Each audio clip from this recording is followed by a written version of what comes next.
Okay, Hare Krishna, all of you. A warm welcome to all of you. So let us start today's class.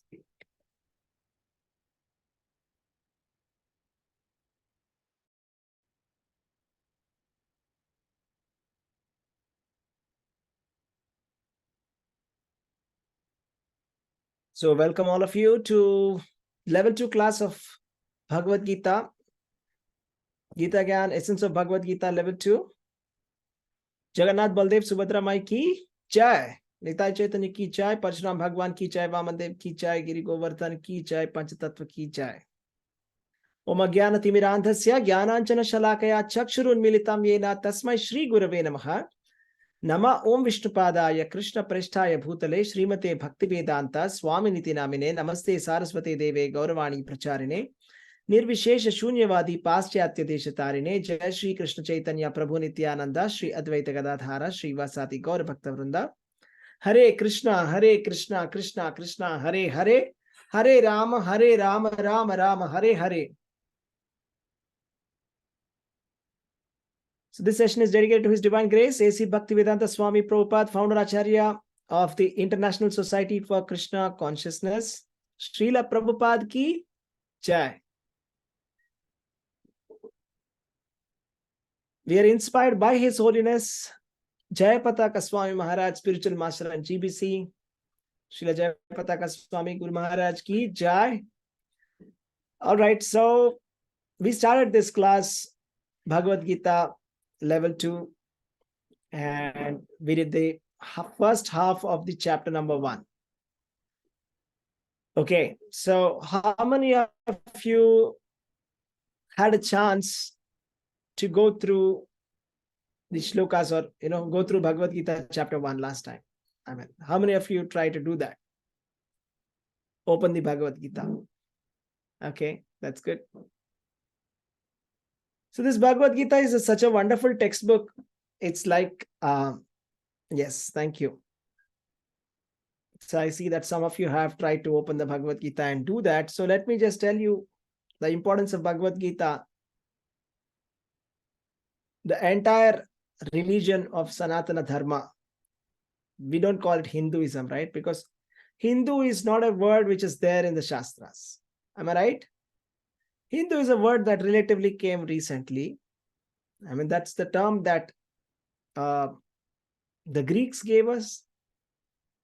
But the correct word is Sanatana Dharma. So that's the original term, right? So all the followers of Sanatana Dharma, the followers of the Vedas. So if you want to really understand Sanatana Dharma, the textbook that you must read is Bhagavad Gita. So if you read Bhagavad Gita, you will actually understand the entire purpose of the religion. All the activities that we do as a part of Sanatana Dharma, right? Many activities that we do, right? Like fire sacrifices or offering oblations to the departed souls, and so many samskaras, ceremonies, and the concept of karma, heaven, hell, and demigod worship, and doing a lot of austerities, temple worship, deity worship. All of these practices we can understand when we read Bhagavad Gita. Everything becomes crystal clear. Okay, how many of you would like to know more about Bhagavad Gita? How many of you want to learn and understand more about your own culture, your own religion? How many of you would like to know that? Okay, thank you. So my name is Srihari Sridhara. For those of you who don't know me, I'm just introducing myself. So I'm Srihari Sridhara, and the topic that I'm going to take today is Bhagavad Gita and chapter 1. I'll also just give a quick recap of chapter number 1, whatever we discussed so far. Okay. So I would like to thank all of you, first of all, for coming for this session. That you could have been doing anything else right now, but you chose to come to this class. So I want to ensure that for the time that you're spending in the class, that you get the value back, that you learn a lot of interesting things related to spirituality and Bhagavad Gita. So that I want to ensure that. And I've been teaching this Bhagavad Gita, Gita Gyan classes for a couple of years now. And so what are you going to learn today from this? Today, you will be learning in the chapter number 1, the second half, you will see what happened after Arjuna came in between the two armies. All right. And what are the signs of victory that the Pandavas had? I mean, how do we know that Pandavas are going to win the war? Okay, we'll see that. And we'll see what are the reasons that Arjuna gave. The reasons that Arjuna gave why he doesn't want to fight. We'll study the reasons and we'll try to go in depth and try to do analysis and try to understand more about that. We'll definitely learn a lot of new things today. Okay, from this chapter, a lot of learnings are there in this chapter. Sir, I'll try to keep track of which shloka you're on. Can you tell which chapter and shloka you're on when you're doing it? See, we are not going shloka by shloka. We're going chapter by chapter. So because we don't go through all the shlokas here, okay? We select some shlokas, important shlokas. And in between those two shlokas, whatever has happened, we try to summarize. Okay? So if I have to tell you, we did till somewhere here, maybe until I can say 1.20, you can say. Okay?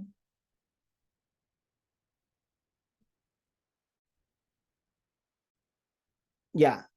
All right. So that's about it. So what are you going to learn today is you will learn the signs of victory of Pandavas and why they're going to win and what are the reasons why Arjuna doesn't want to fight. So let us discuss these reasons and let's try to understand these reasons and try to sit or wear the shoes of Arjuna. Okay, whatever he is in, what context he is in, or what is his mindset, let's wear his hat, Arjuna's hat. Because unless we sit in his context, we cannot receive this knowledge. Because Bhagavad Gita, Lord Krishna gave this to Arjuna. And Arjuna had a certain kind of mindset, right? We need that mindset. How many of you would like to have a mindset like Arjuna? Say me. Yes, I want to have a mindset like Arjuna, right? That's right. So because only when you have the mindset like that of Arjuna, will you receive the knowledge of Bhagavad Gita. Otherwise, it will remain a mystery forever. So Bhagavad Gita is very straightforward, but it remains to be a mystery for a lot of people because that's the reason is that they're not taking it in the right way. So that's what we said, right? Yes. And the reason we said, now what is the reason why a medicine doesn't work? Anyone? When does a medicine doesn't work? If it's not suitable for the person who is taking it. Not suitable for the person, expired. What else? What if the medicine is fine, it suits a person, but still not working? In what cases it doesn't? When we don't believe it will work. Okay, that may be there, may not be there. Medicine always works whether we believe or not. Okay, that's another argument. Fine. What else? If we are not taking in the prescribed manner, whatever prescribed. Yes, that's right. If you're not taking the medicine in the prescribed manner, it's not going to work. If the doctor is saying an antibiotic 500 mg 2 times a day, but if I'm going to take 200 mg 1 time a day, it may not be enough, isn't it? Or if I'm going to take 500 mg 5 times a day, that's going to cause another kind of a problem. So if it's a medicine, it has to be taken the way it is supposed to be prescribed. I mean, the way the doctor prescribes it or the way it's written on the label of the medicine, right? Adult dosage. So Bhagavad Gita is a medicine and the doctor prescribing it is Lord Sri Krishna. And then he is prescribing us how to take Bhagavad Gita. Krishna says accept it as it is. You see, we don't have to interpret anything here. There's no need of interpretation. You see, we don't have to do it. I mean, unless Krishna is going to say that, no, I'm not, what I'm saying is not straight, try to interpret it. That's called, what is that called? You know, when you're trying to say something indirectly through a story, what is that called?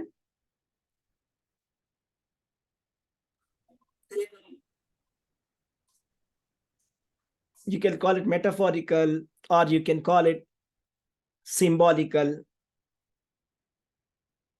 or an indicative story, analogy.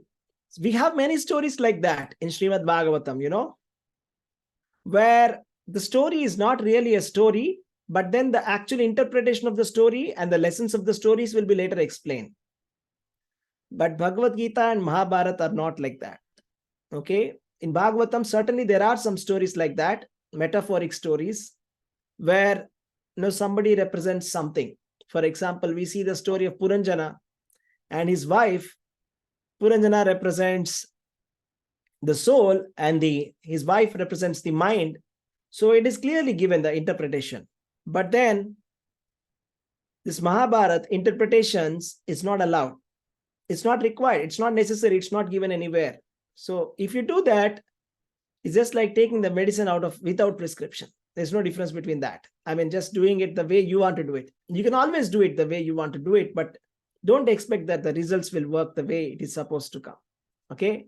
So we see some explanations in some very famous explanations, like Pandavas means 5 senses, Krishna means knowledge, and Arjuna means student. So Kurukshetra means mind. So this is all interpretation. Nowhere it is mentioned in the Shastras. It's never mentioned, and it is not logical also. If we dig through it, it doesn't make any sense. Okay. And the 100 suns are supposed to be the desires. And there's a fight between desires and senses. There is no fight between the desires and senses. They are best friends. How many of you think that the senses and desires are best friends? Yes, raise your hand. Right? They're the best friends. Who said they are enemies? They're saying Pandavas and Kauravas, they're enemies. Therefore, the senses and the desires, they're enemies. They're not enemies. They're best friends. They love each other. Right? Senses and sense objects. The desires, there, that's where the desire is hiding inside the what do you say? The senses. Yeah. Okay. So we'll come to that. So now Bhagavad Gita, we spoke about it, right? And we were seeing about the 5 topics of Bhagavad Gita. We started with that. So Bhagavad Gita deals about the first object, Ishvara, controller. See, all the theistic religions have this in common. What's that? The concept of God. And of course, there is the atheistic religions or atheistic philosophies are also there. As a part of Indian philosophy, there are many philosophies. Did you know that? We have 6 philosophies. Okay? There are 6 philosophies. That is the famous ones. And among them, Vedanta is the one that we are talking about right now. And it's a theistic science that it believes in God. Every religion believes in God. So Ishvara is the first topic of Bhagavad Gita. It talks about God. You will understand or gain knowledge about who is God. I mean, it talks about God in an abstract way, that praise the God, we all love God, God is taking care, God is everywhere. God is very kind. But if you ask them more, can you tell me exactly, define who is God? What is purpose of God? Why does God want us to suffer? Nobody can answer that precisely. Except for our philosophy, nobody can answer this perfectly. Who is God and what is his purpose and what is our relationship with God? Nobody knows that. Okay, they just know that God is an abstract concept, that he's a great person. Some people say it's a person, some people say it's a light. There's still a confusion among that also. There's so much of confusion there. And we have the Kala, that's time. The time factor doesn't stop for anyone. Powerful time. Can't get it back. Jiva, living entity. That is an individual living entity. Prakriti, the material nature that we see. Karma is the concept of what goes around comes around. Right? What goes around comes around. That's karma. All right, so that's what we spoke about. These 5 topics are covered in detail in Bhagavad Gita. And then we saw the spirit of Bhagavad Gita. The spirit of Bhagavad Gita is to accept it as it is. We don't have to interpret it. There's no need for it. Unless we interpret it only when it is illogical. Okay? We interpret it when it is necessary. When the meaning is straightforward and clear, don't interpret it. Okay? Just take it as it is. And we saw that Bhagavad Gita is best understood by a person who has qualities similar to that of Arjuna, right? So that's what we start with. And we start with this famous battle of Kurukshetra. And we saw how Dhritarashtra is asking questions. The only shloka spoken by Dhritarashtra in Bhagavad Gita is the first verse. And he's rather very inquisitive. He just asks one question, right? Arjuna asked a lot of questions, but Dhritarashtra, he had just one question. Dhritarashtra, he didn't have any spiritual questions. He was not asking what is soul, what is super soul, what's the difference, who is better, impersonalist or devotees. No, he's not asking all that, okay? He is just interested in the war. Who is going to win? Are his sons going to win, or are the Pandavas going to win? That's it. That's all he's concerned about. And then we saw this Dhritarashtra, blind he was, but he was spiritually blind. That's more worse. And he was weak-minded and biased, and he wanted his son to win. And we saw Kurukshetra. We saw a brief history of Kurukshetra, how that place is so significant and why was it chosen for this war. Anybody who dies in Kurukshetra goes to the heavenly planets. All right. So we saw how it is named after Kuru and how Kuru got benedictions from Indra and how that place is such a wonderful place for anybody who leaves their body there in penance, or anybody who leaves their body while in a battle. It is said that they go to heaven for sure. And then we saw how Dhritarashtra son Duryodhana, right, the chief villain of Mahabharata, he is now talking to Dronacharya, and then he's reminding about his rivalry with Dronacharya's rivalry with Drishtadyumna. And with Drupada. Drupada's son Drishtadyumna is the commander-in-chief of Pandavas. So he's hoping that Dronacharya will get irked and he will do his best to fight. Okay. And we saw the brief story of Dronacharya having a rivalry with his childhood friend, the King Drupada, and how King Drupada was determined to kill Dronacharya, and how he performed a Vedic sacrifice for begetting a son who can kill Dronacharya. Okay, so that's what is going to materialize later, that Drishtadyumna will become the cause, or rather he would himself kill Dronacharya. All right, so now let's talk about winning and losing. How many of you like to win? Type me in the chat. Let me see. How many of you would like to win in life? Or how many of you like victory? Let's talk about victory for some time. Everybody wants to win. So victory, you see, it is also called as Lakshmi. What is the name of Lakshmi representing victory? Anyone? Anyone? what is the aspect of Lakshmi, right? Vijay Lakshmi. Yeah, Vijay Lakshmi, right? So when Lakshmi is on the side of Krishna, so victory is obviously his. So Krishna, victory is his. So wherever Krishna is there, victory is his. Right? So that's like the conclusive slokas of Bhagavad Gita as well, which says, Yatra Yogeshwara Krishno, Yatra Partho Dhanurdharaha, Tatra Shri Vijayo Bhutir, Dhruvanitir Matir Mama.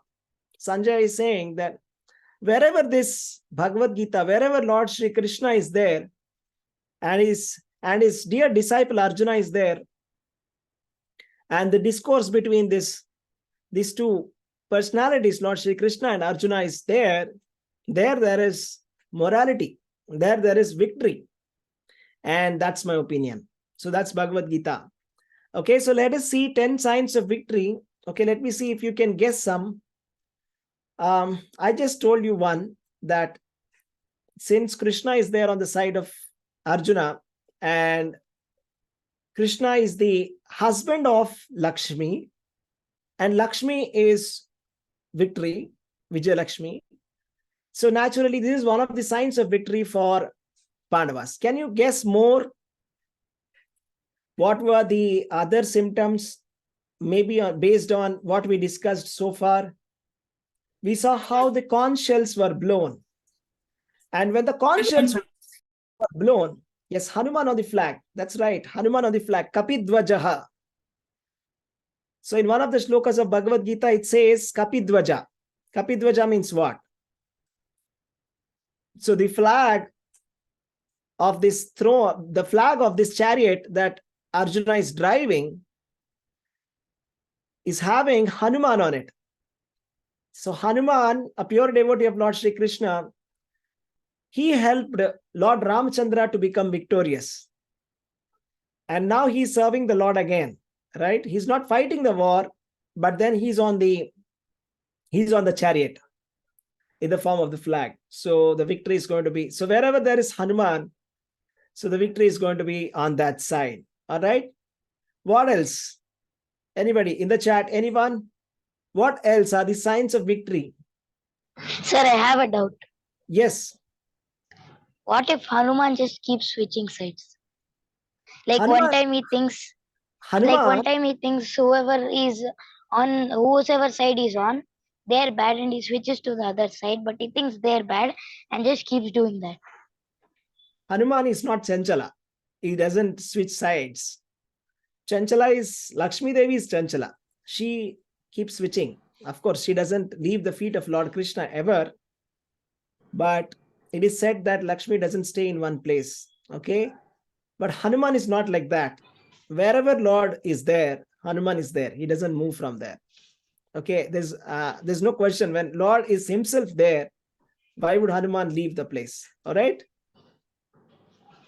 Okay. Okay. What are the other signs of victory?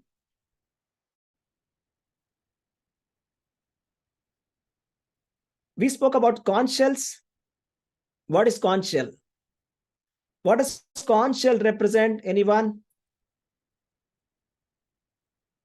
Conch shell represents purity, Panchajanya. It is a representative of Lord Vishnu, isn't it? The conch, the lotus flower, these are like the representatives of Lord Vishnu, the paraphernalia of Lord Vishnu.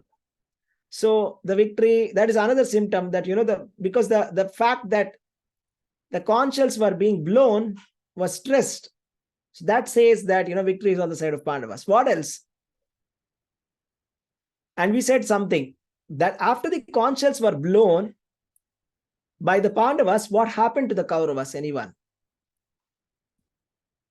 What happened to the Kauravas? Their heart is broken. They were shattered. It was said very specifically that the hearts of the Kauravas were shattered. But the same thing didn't happen when Bhishma and Duryodhana and all the Kauravas blew their conch shells. Pandavas were not shattered by that. Okay. That's another symptom that the victory is on the side of Pandavas. Okay. let's talk about something else. We spoke about the place where the battle is happening. What's the name of the place? What's the name of Kurukshetra. Kurukshetra? So what is Kurukshetra? We said the first words of Bhagavad Gita starts with what? Sanjay asking who's Yeah. winning the battle. Yes, that's right. What's the first word after Dhritarashtra Vacha? First word. Dharmakshetre Kurukshetre. Dharmakshetra means what? Dharmakshetra is the place of religion. So what happens in the place of religion? Does the religion win or irreligion win? Dharma wins or adharma wins? Dharma. That's another sign. That's another sign of victory. Right? Okay. Let's see all of them together. So here are the signs of victory. The first and foremost sign is Krishna is present on the side of Pandavas. Krishna is clearly taking the side of Pandavas. The Supreme Personality of Godhead is on your side. Where is the question of losing the war? So victory is definitely yours. Lakshmi is the eternal consort of Krishna. So she is going to be with Krishna. Therefore, she is a goddess of fortune. So she is a goddess of victory. So victory is theirs. And we saw Hanuman is on the flag, right? Hanuman is on the flag. So therefore, there's no chance, right? Hanuman is on the flag. Hanuman assisted Lord Ramchandra to conquer Ravana in the last pastime. Now he's assisting in a different way, just with his presence, right? His presence on the flag is enough. And conch shells were blown, which is a symbol of Vishnu, again a symptom of victory. We saw that they were fighting not in an ordinary barren land, but it was Kurukshetra, Dharmakshetra, a place of religion. So therefore, it's another sign for victory. And then we saw the transcendental conch shell was blown, Panchajanya. You know, when Lord Krishna blows this Panchajanya, so he blows it whenever it's like a war cry, right? When Lord Krishna's conch shell is being blown, all the demons flee away. You see, all the bad people, they run away. So this is another sign that, Krishna's conch shell was being blown, transcendental conch shell. And Bhishma's conch shell was blown to pacify Duryodhana. So it was not blown very enthusiastically because Bhishma, whose devotee is Bhishma? Whose devotee is Bhishma? Krishna. Krishna's devotee, right? So physically, he may be on the side of the Kauravas, but mentally, emotionally, and his soul is on the side of Pandavas. He's on the side of Pandavas, but he's just physically fighting just for the sake of his word that he has given. All right. And we all know that there was a chariot that was presented to Arjuna, right? We spoke about this chariot, didn't we? This chariot was presented by Agni Deva. Okay. It's called Vasugosha. And this is a very special chariot. And it can travel anywhere in the space, not only on the earth. And as long as you are on that chariot, nobody can conquer you. That's the power of this chariot, okay? This was given by the fire god, okay? This was given by him at the time of Khandavavana Dahana, okay? When, there was a forest called Khandava, okay? And then once the fire god, he came and he requested Arjuna that, what has happened to me? Because there was a fire sacrifice which was conducted for the last 1000 years, I have got indigestion. You see, fire god is saying he's got indigestion because he also has to eat, right? What does he eat? What does fire eat? Tell me. Wood or anything that it consumes is eaten by the fire. So he says, I've eaten a lot of ghee now because there was such a long sacrifice going on. After consuming so many liters of ghee, I'm feeling like, discomfort. I need to eat some kind of medicine now. So I need to eat. I need to consume all the medicinal plants of this Khandavavana. So help me. So he goes to approach Arjuna and Krishna helps Agni Deva, and they counter Indra. Indra was trying to protect. Indra was against this, okay? Because Indra's friend was there, Mayadanava, who was within the forest. So Indra wanted to protect him. And Vasuki also was there. So that's why the reason is that's the reason why, they didn't want it to be destroyed. So finally, Krishna and Arjuna, they fight a war, and then they somehow assist the fire god to consume that forest. Okay, at that time, Mayadanava escapes, and then the snake bird Takshaka also escapes. Okay, so he later becomes the cause for the death of Parikshit Maharaj.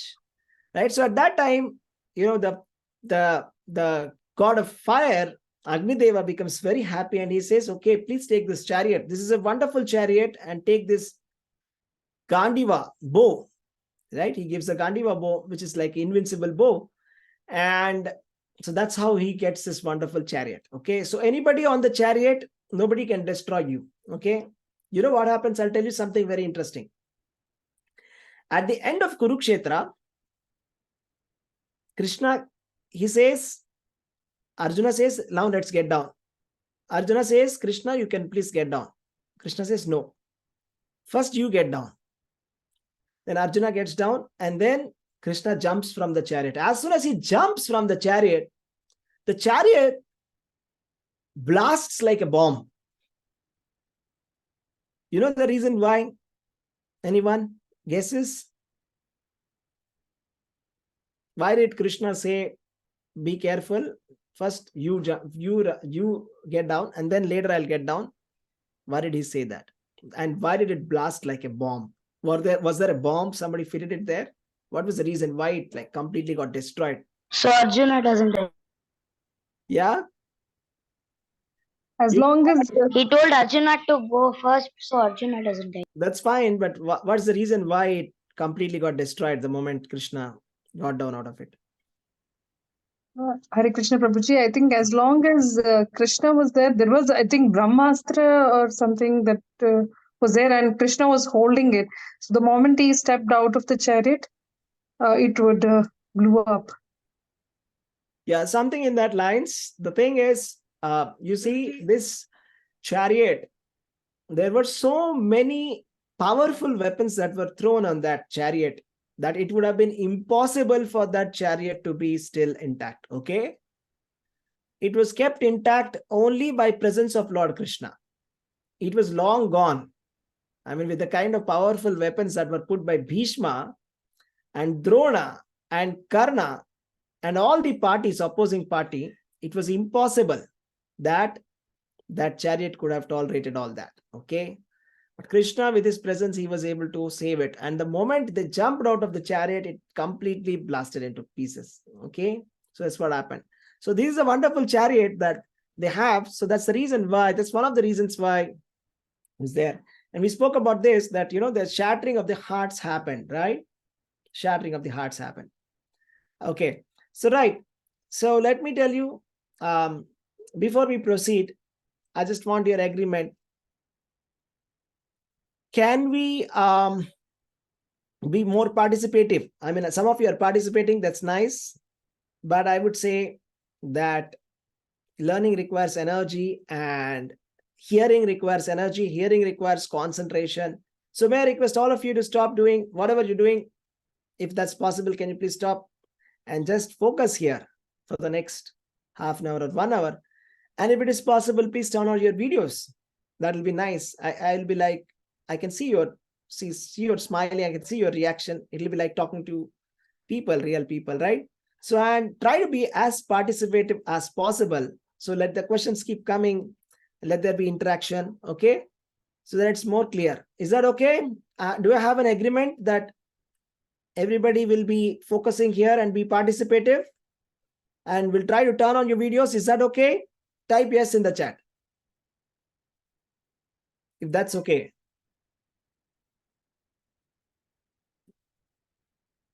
I've seen only one yes here. Kannada test tomorrow. I have Okay. to leave study to that.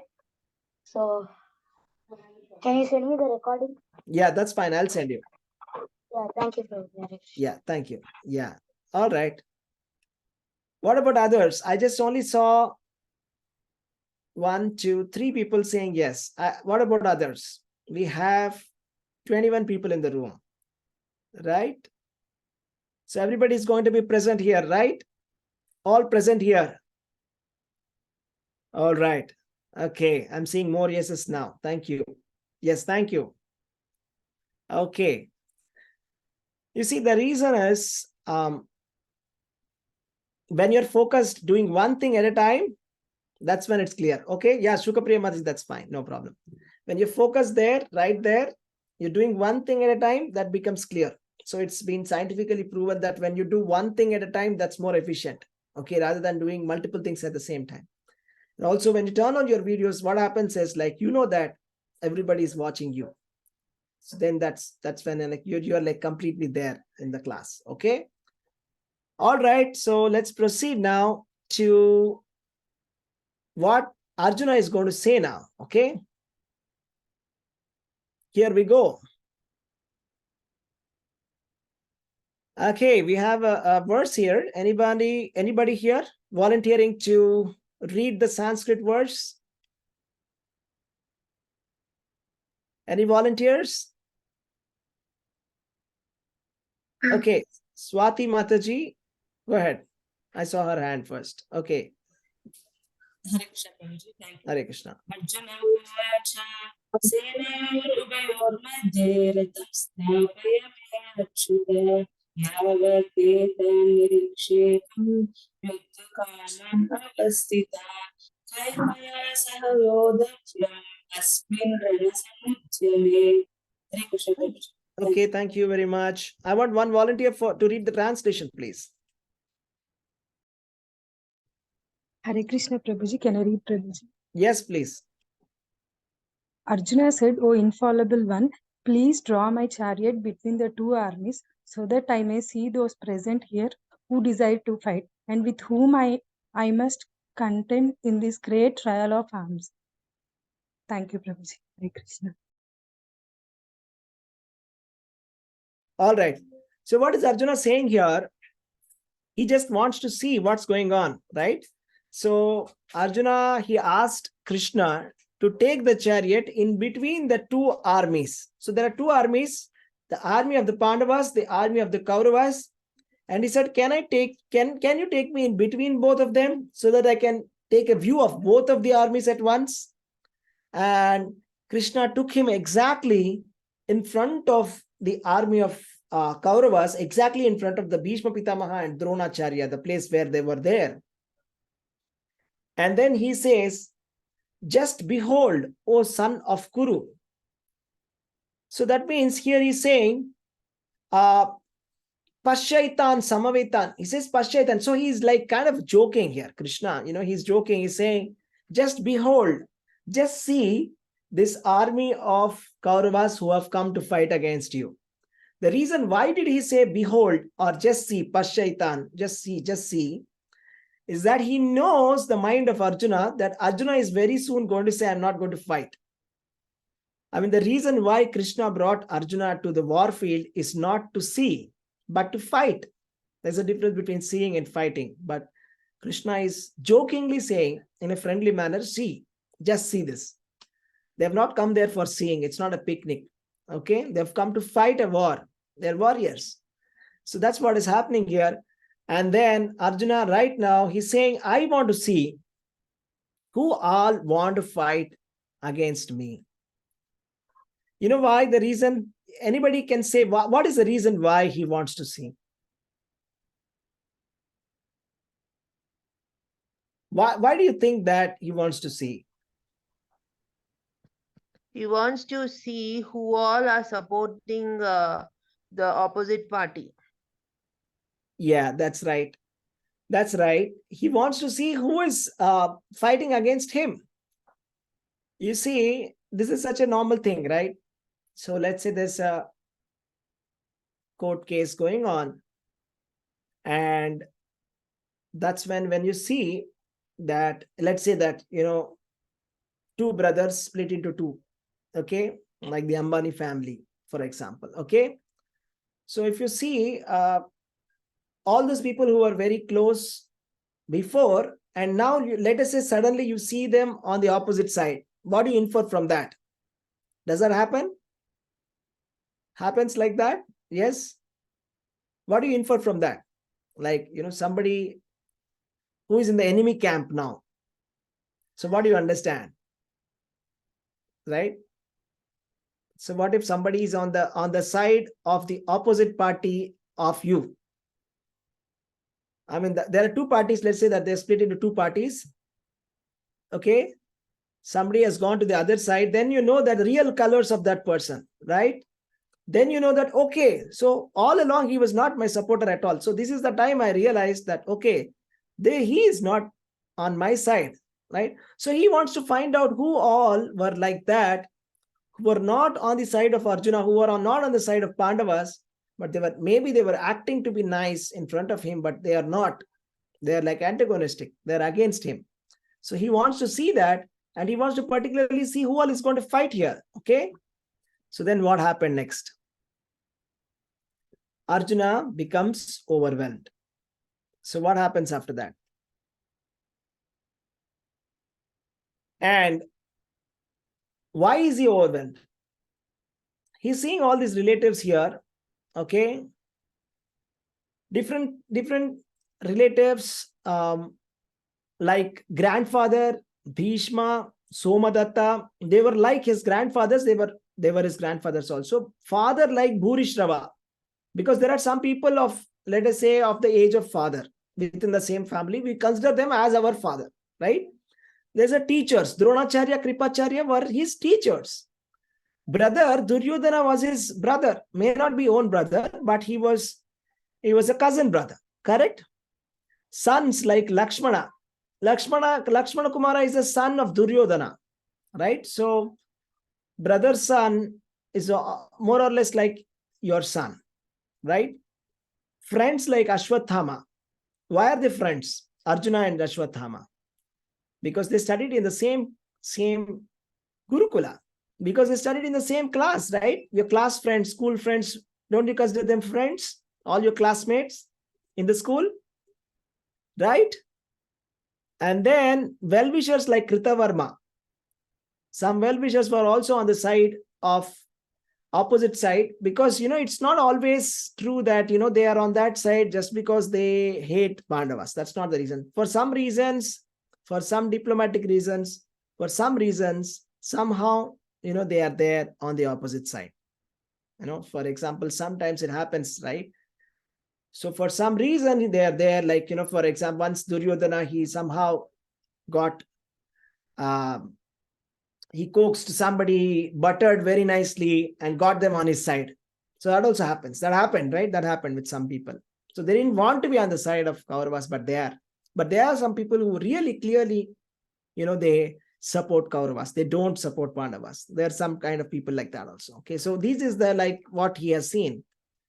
So then after seeing all these people, he became very, very overwhelmed. Okay, so then what happened next? I want any volunteer to read all these symptoms. Who can read this? Prabhuji, can I read? Yeah, please go ahead. Arjuna's symptoms: the limbs of my body are quivering, my mouth is drying up, my whole body is trembling, my hairs are standing on end, my Gandhiva bow is slipping from my hand, my skin is burning, I'm unable to stand here any longer, I'm forgetting myself, my mind is reeling, I see only causes of misfortune. Thank you, Prabhuji. Hare Krishna. Okay. Let's do one small exercise. Okay. Okay, one exercise. What if I'm going to tell you now that, like if I'm going to tell you, one of you, to continue the class from here on, that you will be taking the class, you have to continue from here on. Just imagine for a moment. How is it going to be? I'm going to Like just going for an exam. Yeah. I'm going to just call out one name and say, Prabhuji, Mataji, I'm just going out now. It's not possible for me to take. Please continue the class. I'm handing it over to you. I'm just leaving now. How would you be feeling?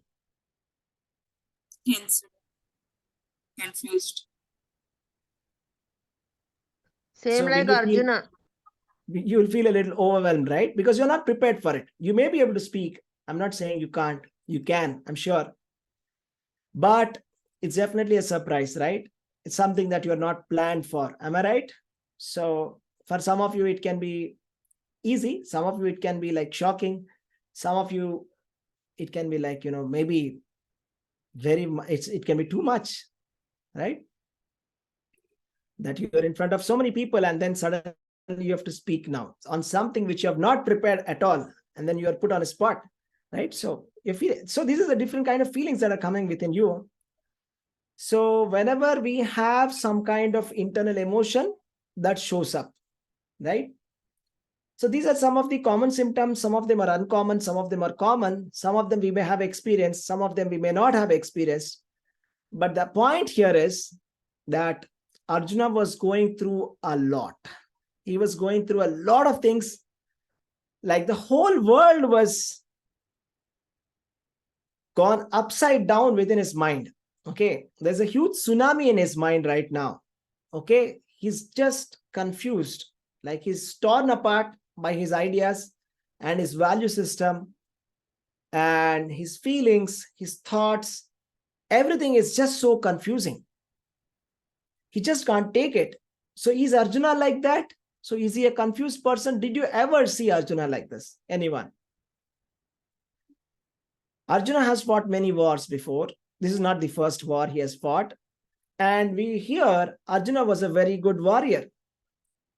And if you remember how he won Draupadi Swayamvara, he was not confused. He was not scared of it. And there were many times he had to fight with King Drupada, to defeat him, to give that Guru Dakshana. So he was not scared that time. So he never is scared of anybody. He fought with Karna also. He fought with Bhishma also before. It's not the first time that they're fighting. He defeated Karna. He defeated Bhishma before. Okay? And it's not the first time he's fighting a war. And he has Gandiva with him. But then, so he's very much confused and he's very confused and a lot of things are going on in his mind. He's going to express, okay, what is this confusion? What is this problem we're going to see? Because this is not like a normal war. So what happens in a normal war? You generally have your enemies on the war and you know that you want to eliminate them. Okay, it's very clear. Your enemy is standing on the opposite side. But here, the problem is it's not the enemy that's standing, but it's his own people. At least the people whom he thinks they are his own. It's his own family. You're right. It's his own family right in front of him. And he has to fight against his own family. Maybe he may not like some of them. Maybe he doesn't like some incidents that has happened, but that doesn't mean that he wants to eliminate his own family. Definitely, Arjuna is not in a mood to do that. Because this is not a court case or it's not a kind of some kind of verbal fight. It's a war. So if Arjuna is going to attack, right, he has to kill. So killing means he has to really eliminate them. And, the person's wife will be actually going to becoming a widow. So it's a serious consequence that, somebody is going to become fatherless or somebody is going to become husbandless. So he's actually doing something very big, that too against his own family. That's the main point. Okay. So let's see. So that's what Arjuna is going through all this. All right. So what is he going through? He's saying that, his body is quivering and his limbs were quivering. Mouth is drying up. How many times or how many of you have experienced your mouth drying up? Just put in the chat. Me. Have you ever experienced that your mouth dried up? Anytime. Okay. So can anybody share their experience when their mouth dried up? Who can share your experience?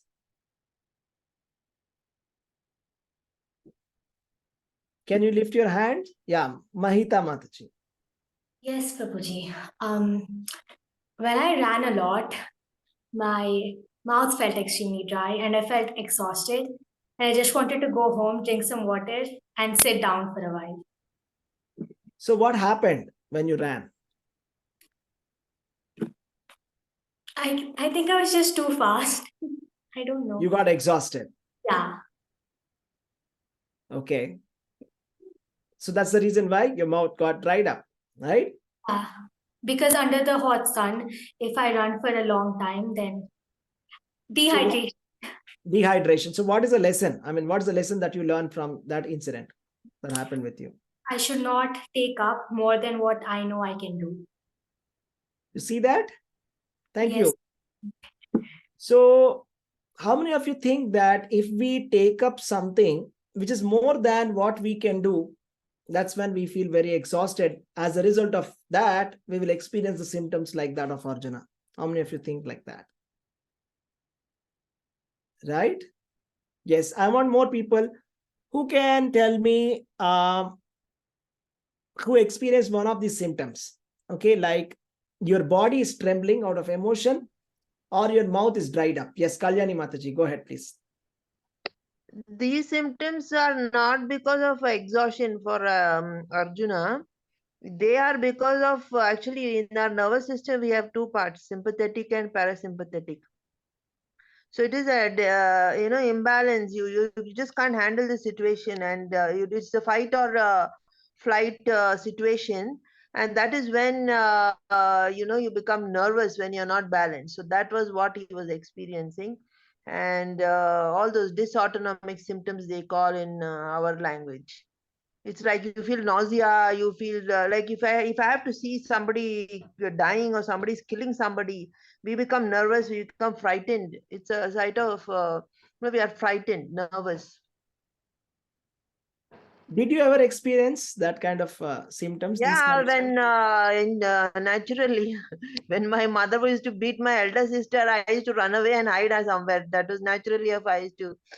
Any child will go through that, or in the exam, or something when So somebody's why treating did you that badly. happen? I mean, why you got that symptom? I mean, why is that you You're got not prepared. You're not mentally prepared, you're not mentally prepared or not mentally strong enough. Yes. or mentally not strong enough? Okay, Yes. thank you. So what is the lesson that you get from there? I mean, like, what is the lesson that we can take from there? You just have to what do you call, take it in your stride and sort of weigh the pros and cons, and do something which is good for what do you say, dharma, or be on the right side. Then you can handle it. Yeah, thank you. So if you're on the right side, if you take the right stand, you will be able to handle these things. How many of you agree with that? That, if we take the right stand, or if you're on the right, if you're taking the right step, then you can handle any kind of situation, right? And how many times in our work life or in our house, if we take the right stand, we'll be fine instead of getting overwhelmed, right? And what if as everybody, as a community, if we always take the right stand, and if we stand for whatever is right, then we will not be facing any kind of difficulty or any kind of confusion or exhaustion or all these kind of symptoms, right? Still it's difficult, right? That's what Nitya Mataji is saying, right? Yeah, let's come to that. Now let's come to that. So now it's clear to us, like, Arjuna is experiencing a lot of things. Whatever I spoke about is still very, very less. He's talking about body being trembling and his hairs are standing on the end and his Gandiva is slipping. That's a big thing because he's a warrior. He's a very focused warrior. He's not anybody normal. He's Arjuna. He's the epitome of a skillful person. We give Arjuna awards, right? Arjuna award is for the sportsmen who do very well. That's Arjuna award. So here, Arjuna is not behaving like that Arjuna. which he's supposed to be, but his Gandiva is slipping, as if like, what if you're going to give Arjuna award to a cricketer whose bat is slipping from his hands? I am feeling so nervous that I can't even hold my bat. It's slipping from my hand. Can you believe that? So that's what Arjuna is going through. Skin is burning. He's forgetting himself. He's like completely forgotten, and mind is just reeling. And he's just seeing that there's something wrong going to happen. Okay, this happens. The reason why all of this is happening is because Arjuna was a very kind-hearted person. He was a kind-hearted person and he was a devotee. All right, so he was like literally crying out of compassion. It's not mentioned here, but he's actually crying out of compassion. It is his soft-heartedness. So this is the characteristic of a pure devotee. It is said in Bhagavata that a pure devotee has got all the good qualities, right? All the good qualities of the world come to the pure devotee. So here is Arjuna. He's a pure devotee and he's showing all these symptoms. But then you see, this is not spiritual ecstasy. Don't confuse with that, okay? Here, for example, when Arjuna is saying my hair is standing on the end, the whole body is trembling. You see, there are some kind of matching with the spiritual symptoms also, isn't it? You see, there are spiritual symptoms like hair standing on the end and voice trembling. It's called Nayanam Galada Sridharaya Vadanam Gadgada Ruddhaya Gira Pulakay Nichitam Vapukkada Tavanama Grahane Bhavishyati. Lord Chaitanya Mahaprabhu is telling in Shikshastakam that when will my eyes be filled with tears, and when will my voice choke up? When will a hair stand on the end when I take your names, oh my dear Lord Krishna? So is that symptoms that Chaitanya Mahaprabhu talking about, that spiritual ecstasy taking upon the Krishna's name, same as the symptoms that Arjuna is experiencing here right now? What do you think? Yes or no? Put it in the chat. Is it the same symptom that Chaitanya Mahaprabhu is saying, or is it something else? No, it's not the same. Arjuna is not feeling any spiritual ecstasy here. He's just feeling material compassion. Okay? That too, that's because he's a very pure devotee and he's very kind-hearted person. So, but these are like some kind of material symptoms, and in transcendental realization, there is no fear or there is no symptoms like this. All right? So that's the thing. He was feeling very fearful also. So this is like exactly opposite of the spiritual thing. Okay, spiritual life, material life, two things. Spiritual life, material life. Material life is this, what Arjuna is showing right now. Is actually showing us that what is it to be, too much materialistic means to be. Okay, what happens to you if you're not spiritual at all? If you forget Krishna and if you don't practice Bhagavad Gita, if you're not Krishna conscious, what happens to you? So when there are situations in life and you have to handle it, when the time comes where you have to handle some very difficult situations in life, our hair will be standing on the end and we'll be literally shivering. We are literally shivering. The reason is because material life, the nature is like that. The material world, there's so many emotions. That's the reason why so many people, they take some extreme steps and they even commit suicide because they just can't handle it. So I was just reading the news that over the last 2 years, over 39,000 students have committed suicide. They're students and they're committing suicide. And the reason why they are committing suicide is because they are not able to handle the pressure of the education. Okay? We can't completely blame them. It's the education system that's causing so much of pressure on them, on their minds, on their young minds, right? So material world is like that. We can't blame the education system much because the material world, the pressure is so much. I mean, we can continue. I can continue talking about the education system and its faults. But if I have to generalize it, it's not the education system also. It's the material world. You see, when there's a difficulty that's going to come, it's not going to see whether I'm mentally prepared or not, right? Does that happen? That the situation, the difficulty, will it take an appointment that, okay, I'm going to come to you on this date when you're completely fit, mentally fit, when you're done with your vacation. I don't want to disturb you in between, right? You can come anytime, right? So this is the world, right? This is the dukkhalaya mashashvatam, right? This is the world full of miseries. So this is material life. So as long as we are not in spiritual life, then the only thing is bhayam, shokam, moham. Bhayam means fearfulness. Shoka means illusion. Moha means illusion. Shoka means lamentation. Yeah, this is what it is. So that's what Arjuna is like trying to show, right? So he is temporarily acting as if he has forgotten Krishna. He never forgets Krishna. But what happens to you when you forget Krishna in your life is what Arjuna is trying to show to us. You see, that's the point we have to understand. See, Krishna is right in front of him, but then he's still just showing us temporarily to us, so that Krishna is going to start his discourse to him, right? You see, it's like this, right? I went to a Goshala recently, okay? And then I was seeing the milkman milking the cow, okay? So there is a particular way in which they milk, okay? They directly don't start milking the cow, okay? What do? First, he opened the gate of where the calves were staying. And the calf, it came running to its mother. I was surprised, first of all, that how did the calf recognize its mother? But it can, okay? It knows exactly when it opened. There were around 10 cows, and it just ran towards that cow. And then it started, taking the milk, sucking the milk. At that time, he let it for 2-3 minutes, 5 minutes, and then he just moved that calf. Okay, and then he gave grass to that calf, and the calf is eating grass, and then he started milking the cow. So what just happened? Anybody can explain what happened there? Preparing the cow, Prabhuji, Actually, you're cheating the cow. Yeah. Because yeah. the cow is let's keep that actually- aside. Let's keep that aside. Why did he do that? I'm just trying to ask him. Why did he do that?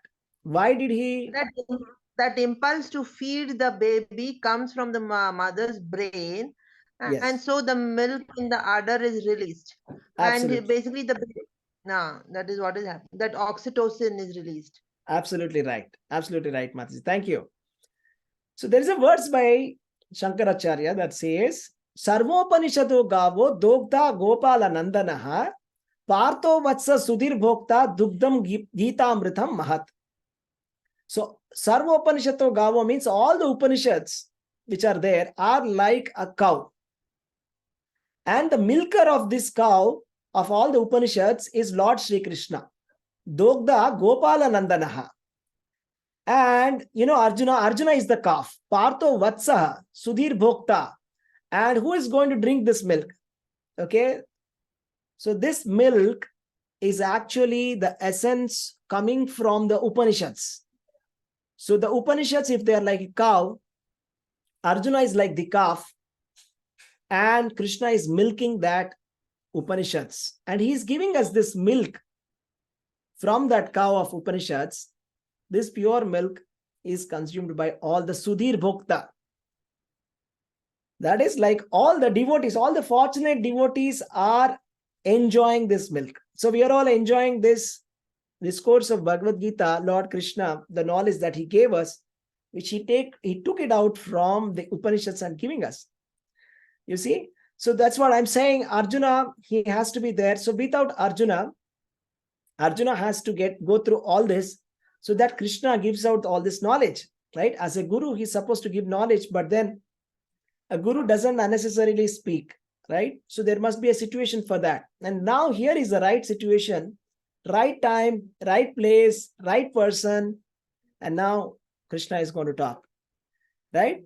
So let's go ahead and see. Arjuna started to say here,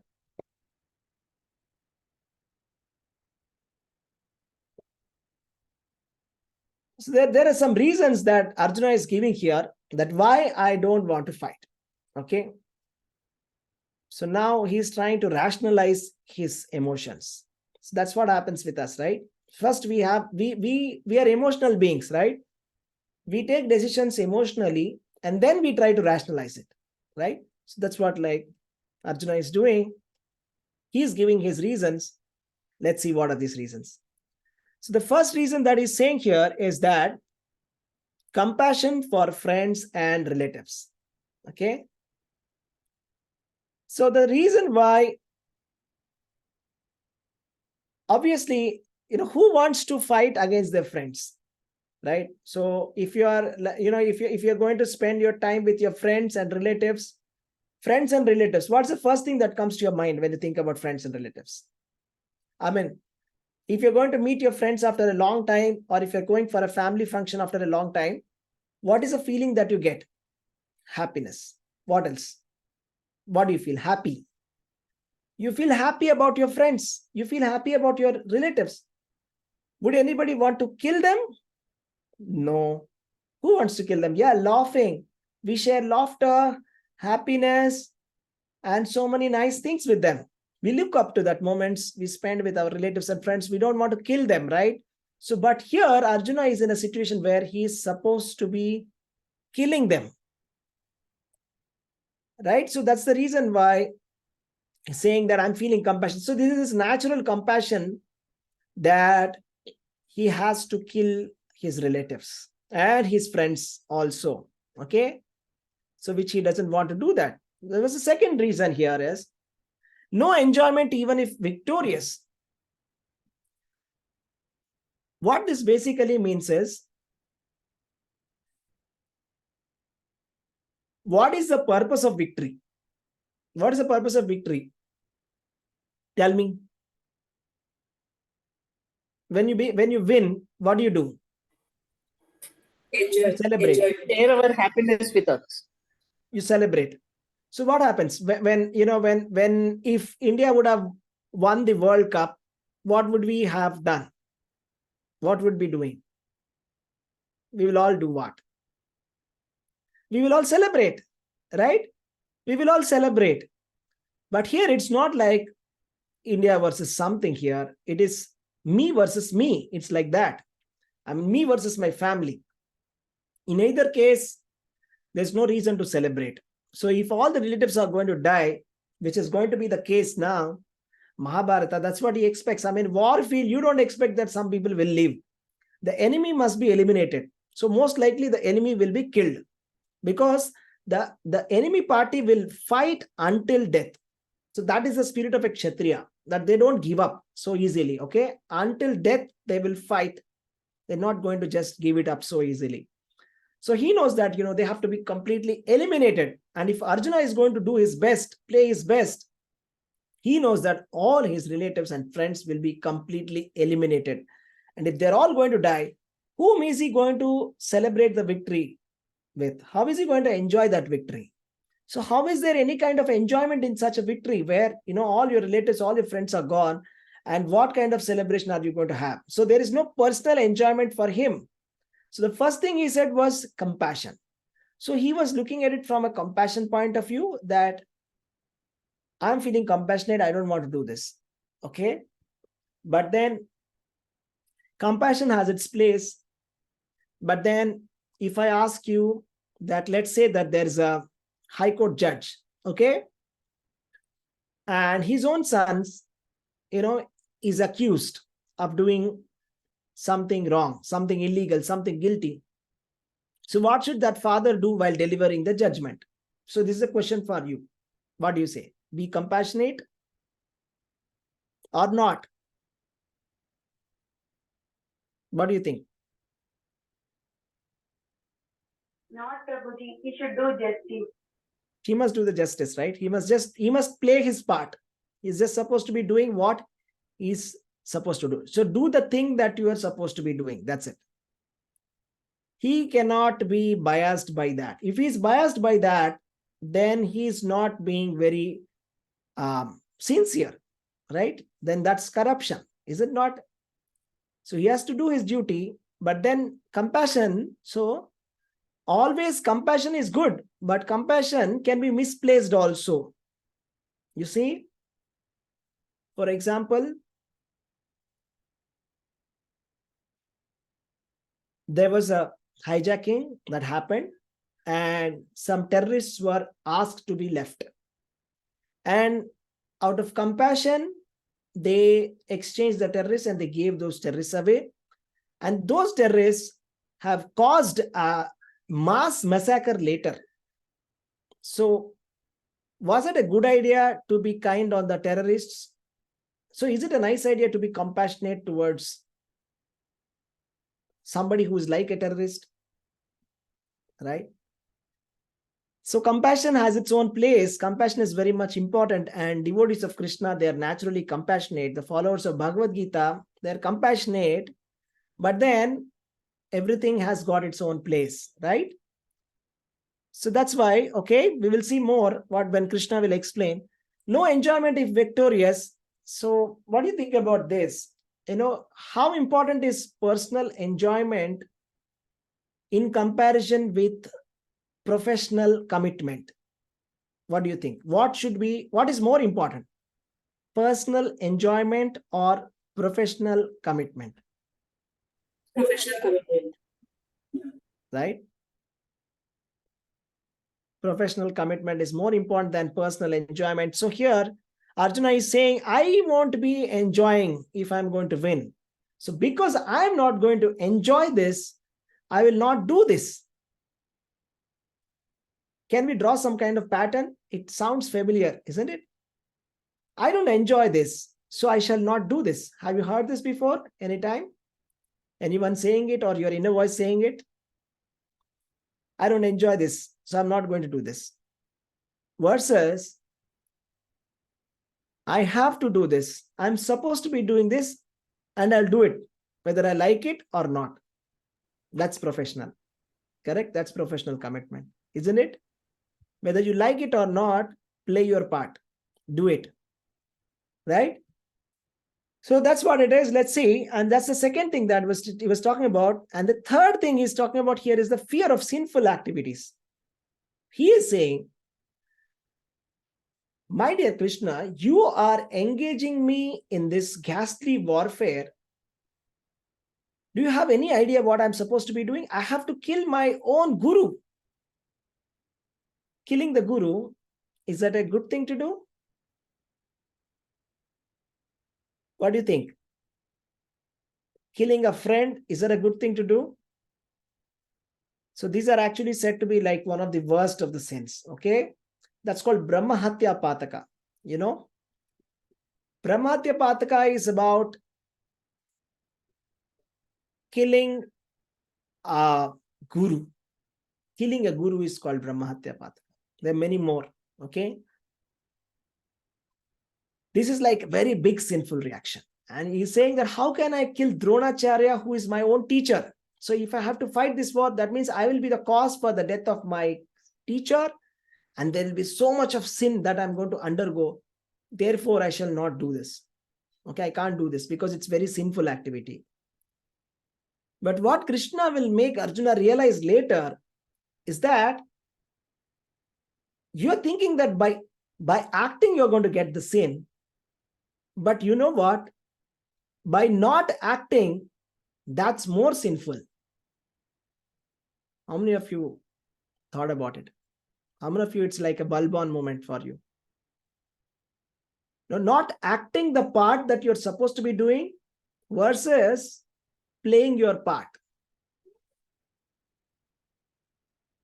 If you don't actually do what you're supposed to be doing, that's actually sin. Versus you playing your part, which incurs some sinful activities. Okay. That's a very powerful concept. We're going to see that in the coming chapters. So here Arjuna is saying that I am fearing sinful activities. So therefore, I don't want my hands to be dirty. I don't want my hands to be dirty. Let my hands be clean. I don't want these sinful activities. Okay, the next point. Okay, maybe let's just take some questions now. It's like becoming heavier. Let's just take some questions. Any questions so far? Anything that you have, any questions or anything that is not clear at the moment? We just Hare Krishna, Hare Prabhuji, I Krishna. have a question. Yes, I have a please. question, Prabhuji. Yes, ma'am. We have told like personal satisfaction is important or like professional commitment? Yes. Personal enjoyment, you said. Yes. But personal satisfaction also should be there, right, Prabhuji? Means like on a long-term basis, as a matter of duty, we can do our activities, yes, as a the job which was appointed to, which was like given to us like that. But on a long-term basis, we can be frustrated, right? We are not talking on the long-term basis. We're talking on the short-term basis. I mean, let's say there's somebody who is going there, right there. So what is more important? To play the part, or, just take the examples of, I don't know. If you take a person who is going for operating, a doctor going for an operation, what is more important? That's emergency, right, Prabhuji? Yes. This is no less than that, isn't it? Here he's in front of the war field. It's same as just sitting in front of the operating table. Means Prabhuji, suppose in a role play, suppose something is going on wrong. If we like ask anything to the other party, like to the head or like that, if big issue happens, in such situation, we should not be silent, right? We should ask, right? Yes. Yeah. Yes. Why should you be Prabhuji, silent? sorry. Yeah. Yes, Nitya Mataji, you want to say something? Sorry to intervene. Yeah. Sorry, I have one. Let her finish after that. Sure. Yeah, Adilakshmi Mataji, what else do you want to say? Is that okay? What I'm trying to say, I'm not talking about short-term, long-term selection, career selection, or what is it that you want to do, not all that. Right now, you're on duty. You have something on your hand at the moment, just right now. Okay. Would you do it or skip it? We should do it. Yeah, that's the point. Okay. Yes. Next. Yes. Yes, Nitya Mataji. Prabhuji, I have a kind of dilemma. And one thing is that in my own situation only, like for example, I'm just telling you, there is a constraint that I have to take up a job. So I took up a job. But initially, as a commitment, we do it, Prabhuji. And then as what Mataji told, I can relate to her. Initially, as a commitment, I took it. On a long run, it will create frustration because we don't have personal satisfaction in that. So such kind of situations, how to handle it on a long term, it doesn't work like that. We feel frustrated at some points. So it's very simple. Go with your nature. On a long term, just choose the job which you like to do. It's as simple as that. Because there's no rule as such that you should not be choosing. You should be only sticking to this. Is there any rule like that? That you should stick to only this company or this kind of job? No, right? So you're free to choose what you want to do. So do what you like to do. Nobody is stopping you. Right? You do what you like to do. Okay? But here the situation is slightly different for Arjuna. Arjuna is slightly different. He's not like us. We definitely have the freedom to choose what work we want to do. But Arjuna is a Kshatriya. He was a trained Kshatriya. And he's in the war field right now. He doesn't have that option to select right now, to change it. Okay. He's talking about something else. He's saying that I shall not fight this war right now. That's actually against his nature. And that's also out of his emotion he's saying that. It's not that he doesn't like to fight. He's a fighter. Let me remind you, it's not that he's not a fighter. He is a fighter. And we all know how good fighter he is also. He's a great fighter. Just he's emotionally carried away at the moment. It's just a momentary carry away of his mind. That's it. It's not that he doesn't enjoy this at all. He's very good at it and he loves his Gandiva bow. Okay, actually he's a pure Kshatriya because he loves all this. Okay, he likes it very much. That we can see from his activities. He likes it. Okay, but when it comes to us in our life, we are free to choose what we want to do. There's no restriction as such in the Vedas that you don't do this, except for some sinful activities. We choose to follow whatever path we would like to do, whatever naturally we feel like doing. We can do it as long as there are no constraints for us. That's it. All right. Okay, what else? Hare Krishna, Prabhuji, another Yes, question. Yes. It might be foolish question, Prabhuji, but I just No, there are no foolish questions. Please ask. Yes. Bhagavad Gita, it has 700 verses, no, Prabhuji. But the situations, as you said earlier, like we should choose the path of dharma, means like in any situation, and we should not be fearful. Whatever now Arjuna is like showing the symptoms, if we are in such a situations, we should not be, we should take a, means we should face it. That's what, like, it's right, Prabhuji. Yeah, that's We right. should face. So Yeah. what is it that, what is the lesson? Just rephrase what you want to say. What is it that you want to say? What should we do? What is the lesson that according to you we should be doing? We should face it, and we should follow dharma, means like dharma. More than dharma, we should analyze the situation, what is happening, means like at least we can sideline we can do, but we should not go to adharma. That's what I Right. understood. I don't know, Prabhuji. Right. Means like That's right. Arjuna situation, that age, everything is okay. But now we will become alone if we stand for dharma like that. I don't know. I'm just saying, Prabhuji. It's nothing like that. It's always the same. Okay. It's always the Okay. same. So what do you mean by becoming alone? I mein, Pandavas, they were alone. And after the war also, they were alone. So, but they But had Krishna Krishna is with there, them. no, Prabhuji. They can see Krishna. We cannot. Yeah, Archamurti, we cannot talk. Yes, we can. Belief is there, but some situations we can be sided, right, Prabhuji? Means like not emergency situations, we should take a stand, but some situations which can be sidelined, which can be waited for some time. Such situations we can do, right, Prabhuji? No matter what, we should always take the side of dharma. It doesn't matter what situation it is. It doesn't matter what is the consequence. Always take this right side.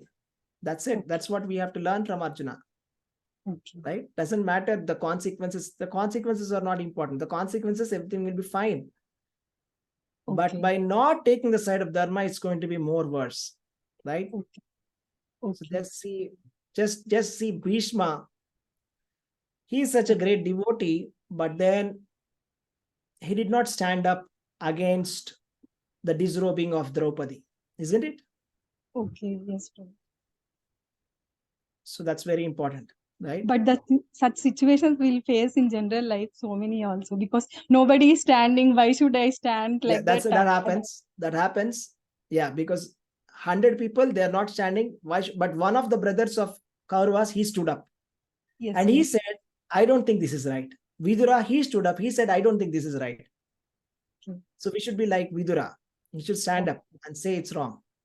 Okay. Okay. Yes, Prabhuji. Right. Thank you, Prabhuji. Okay. Thank you. Hare Krishna. So let's continue here. The fourth reason that he's saying here is destruction of family traditions. So he says here, you know what? If I have to kill all these elderly people of the families, the family traditions become vanquished. You know what? Family traditions. So we all are coming from Indian families, and all of us have some family traditions, right?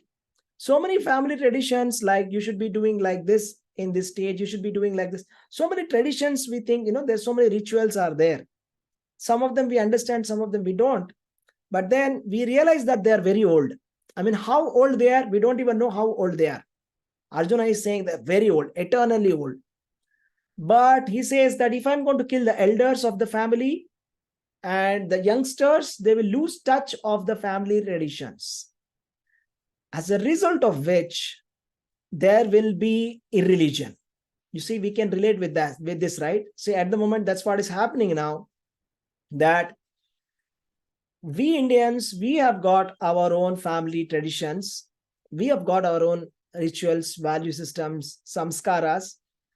But then somehow with this modern education system, we are losing touch with that family system. We are losing faith in it. We think that it's a superstition. We think that it's a ritual, and we just cut off. So we see a lot of people cutting off from the mainstream. They're just superficially, they're trying to do something, but they're actually not very much interested. So as a result of giving up family traditions, you know what happens? It results in irreligion. That's what Arjuna is saying. There are some lessons that we can take from Arjuna also. Arjuna is telling some points. There are valid points here, okay? Whatever reasons he's saying, of course, it's not at the level of what Krishna is saying. Krishna is talking about something at a higher level. Okay, he's talking at a spiritual level, but if we talk at it from a mundane point of view, society point of view, what Arjuna is saying, it makes sense. He's saying if you don't follow your family traditions, you'll become irreligious, which makes a lot of sense. And then he says, you see what happens when there is irreligion in the family, the women of the family become polluted. And as a result of that, unwanted progeny happens. So it is like when the women of the family, they indulge in irreligious activities like adultery and changing multiple partners, then the entire family has to suffer. And because of which unwanted progeny comes. So see, the purpose of human form of life, the purpose of all these family traditions, you know why? We have the marriage system and all the systems that we have is to protect this, that we have good population, right? But then on the other hand, if we give up these principles of religion and on the basis of, or on the in the garb of science and in the garb of anything, if we give up religious principles, it's going to be a lot of havoc for the society. That's what is happening. We can see that in the West. That's what is happening there. They're not being able to be peaceful, nor that is not at all religion, right? It's like completely religious, and then that's causing a lot of problems for everybody. I mean, in Prabhupada's words, Prabhupada says, if there is adultery in the society, unwanted children will flood the human race at the risk of war and pestilence. So that's what it is. The whole world is getting filled with unwanted population resulting, which is a result of the adultery. You see? And then what happens next, you know? People will stop giving oblations to the ancestors. And when the ancestors are not given oblations, they go to hell. And if they go to hell, those people who have not given the oblations, they go to hell. So that's what Arjuna is saying, that everybody has to go to hell. So that's what he says in the verse number 42. He says that where the family traditions are completely destroyed, I have heard that those family traditions are destroyed, they dwell always in hell. So he's talking about this, that when everybody, you know, when this varnashrama system is not followed, so what is going to happen is everybody is just going to go to hell. Okay, that's because whatever activities, sinful activities that we do, we are supposed to do atonement for it. As per the traditional Vedic system, there is something called as prayashchitta. Prayashchitta means atonement for sinful activities. First of all, we have to realize that what we are doing is sinful, stop it, and then atone for it. And in case somebody doesn't do that, it is said in the Shastra that such a person goes to hell. And that's what he's saying, that I don't want to be a cause for this. I don't want that everybody, all my family members go to hell because of me. Because of me, all their family traditions are destroyed and all their women are getting polluted. And then there's so much of unwanted population. And they're stopping all their family rituals, like giving oblations to the ancestors. And simply the ancestors are going to hell and we are going to hell. Everybody's just going to hell. All right. So this is the indecision is like something that's going to come in the second chapter, 2.6. Okay. Indecision is like, he's a little confused. I don't know what should I do. You know, he says, on one hand, I see that I have to kill them because they have been very, very, very atrociously wrong against us. On the other hand, I feel I should not because they are my relatives. So there are two, I'm on two sides. I'm not able to decide what's right and what's wrong. You see what's going on in his mind? On one side, he knows that Kauravas have inflicted enough pain on them, and to the extent that they have tried to disrobe Draupadi, right? And they snatched away his kingdom. They did everything that's not supposed to be done. All right. So, but then now he's thinking, what should I do? Should I kill them or not? But if I'm going to kill them, I don't know if it's right or wrong. So this is called confusion. This is called dharma sandeha. That means confusion in the matter of duty. Okay. So when you have confusion in the matter of duty, that's when you have to refer to Bhagavad Gita. That's when you have to refer to Lord Shri Krishna and his instructions. Okay. So now let's do something. We have discussed all of this, and let me see. Let me just share the screen and just summarize to you what we have done so far. Okay. All right. So the 5 reasons. Before that, we spoke about the signs of victory that Arjuna said that, these are the signs of victory why Pandavas are going to win. And then we saw Arjuna requesting Krishna to take him in between the armies. And Arjuna is now overwhelmed. And he sees his relatives on the other side. And then he is showing a lot of symptoms here. And he's stating his reasons for not fighting. First reason is compassion. Second reason is lack of enjoyment. He's thinking that he cannot be able to enjoy. Third reason is fear of sinful reactions. Fourth reason is destruction of family, that spiritual culture will be destroyed. And fifth reason is indecision. And then finally, he's saying that I'm just going to give this war up. Let them come and kill me. And he just cast his bows aside. That's it. So that's what has happened. So this chapter ends here, where Arjuna is like completely given up. Okay, so completely in despondency. So the second chapter is going to start with hope. Okay. All right. So thank you very much. If you have any questions, you can ask, or we can stop for now. Thank you.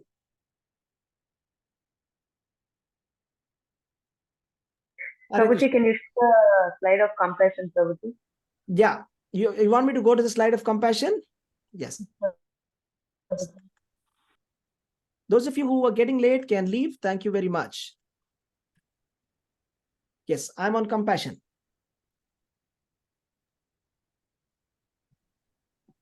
Thank you, Prabhuji.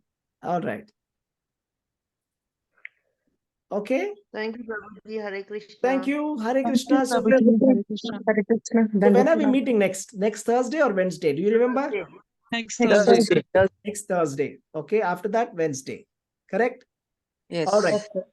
Thank you Thank very you, much Prabhuji. for joining. Hare Hare Krishna. Krishna. Hare Krishna. Thank you. Hare Krishna. Thank you.